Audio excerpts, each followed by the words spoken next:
Hosting खरीदने से पहले सबसे इंपॉर्टेंट चीज क्या होती है जो हर किसी को पता होनी चाहिए?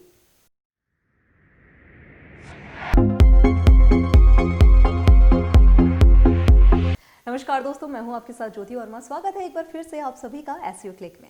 आज हम बात कर रहे हैं होस्टिंग के बारे में।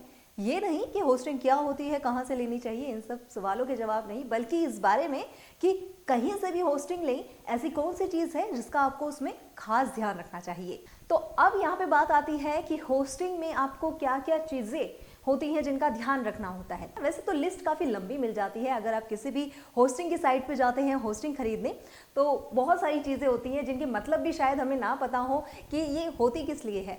तो मैं यहाँ पर कुछ बेसिक चीज़ें बता रही हूँ आपको जो कि बहुत इंपॉर्टेंट होती हैं। सबसे पहला होता है कि होस्टिंग में आपको कितने डोमेन्स होस्ट करने की जगह दी जा रही है। यहाँ दूसरी इंपॉर्टेंट चीज होती है डिस्क स्पेस, यानी कि आपको जगह कितनी दी जा रही है वहां पर अपनी वेबसाइट को स्टोर करने के लिए।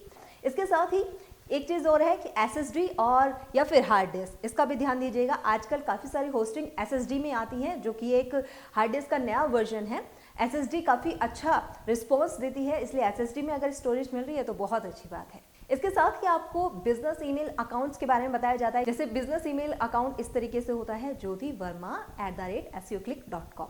नेक्स्ट होता है SSL सर्टिफिकेट, यानी कि आपके जो साइट पे HTTP के आके जो S लगता है उसके लिए ये सर्टिफिकेट इंपॉर्टेंट होता है। मैक्सिमम होस्टिंग्स में ये सर्टिफिकेट फ्री ऑफ कॉस्ट दिया जाता है। इस पे भी ध्यान दीजिएगा कि आपको भी ये सर्टिफिकेट फ्री ऑफ कॉस्ट मिले।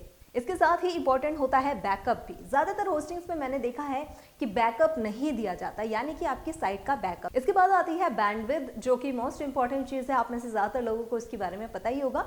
तो होस्टिंग में ये है बेसिक लाइन जो कि आपको देखना इंपॉर्टेंट है। इसके बाद बात आती है मोस्ट इंपॉर्टेंट चीज़, जिसकी हम शुरुआत से ही बात कर रहे हैं, जो कि आपको देखनी बेहद ज़रूरी है, वो है लोकेशन। जी हाँ, आपके सर्वर की लोकेशन, यानी कि सर्वर आपका कहाँ स्टेबल है, कहाँ से आपको ये होस्टिंग दी जा रही है।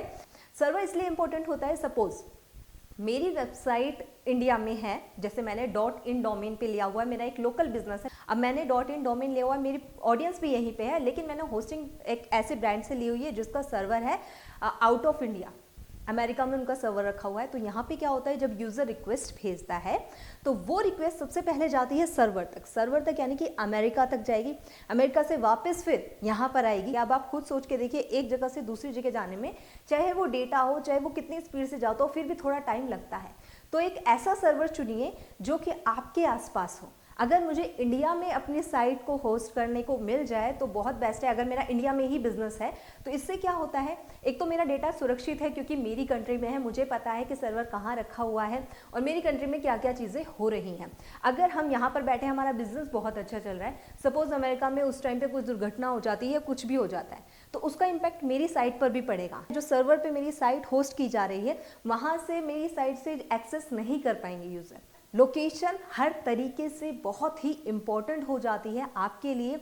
जब भी आप होस्टिंग लेते हैं, सबसे पहले ये सारी चीज़ें छोड़कर ये चेक कीजिए कि होस्टिंग जो दे रही है कंपनी, उनके सर्वर कहाँ कहाँ रखे गए हैं, आपको कहाँ से आपकी जो साइट है उनकी फाइल्स कहाँ जाके स्टोर होगी और कितनी सिक्योर्ड है। तो दोस्तों, ये थी एक छोटी सी वीडियो जिसमें मैंने आपको बताया है कि होस्टिंग में सबसे इंपॉर्टेंट चीज़ क्या होती है। अगर आपका होस्टिंग से रिलेटेड कोई सवाल है और आप भी ढूंढ रहे हैं एक ऐसी होस्टिंग जिनका सर्वर खुद इंडिया के अंदर हो, तो नीचे डिस्क्रिप्शन में मैंने लिंक दिया हुआ है, वहाँ से जाकर आप चेक कर सकते हैं एक ऐसी होस्टिंग जिनका खुद का सर्वर इंडिया में ही रखा गया है। इसके अलावा अगर आपका कोई सवाल है होस्टिंग से रिलेटेड तो नीचे कॉमेंट सेक्शन में आपका स्वागत है, और बताइएगा ज़रूर कि वीडियो कैसी लगी। धन्यवाद।